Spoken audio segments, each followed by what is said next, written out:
Ma'am, can we get your expert opinion as a lawyer po? Kasi marami pong talks and opinions saying pwede pong arestuhin si Senator Bato de la Rosa at inside the Senate because the Senate's custodial power doesn't supersede the warrant unless the SC intervenes. Ano po ang opinion niyo dito?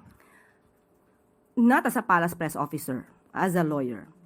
Okay, meron po kasi tayong batas na RA 9851 at ito naman po ay pinatototohanan din ng DOJ na meron po tayong dalawang choices, it's either surrender or extradition.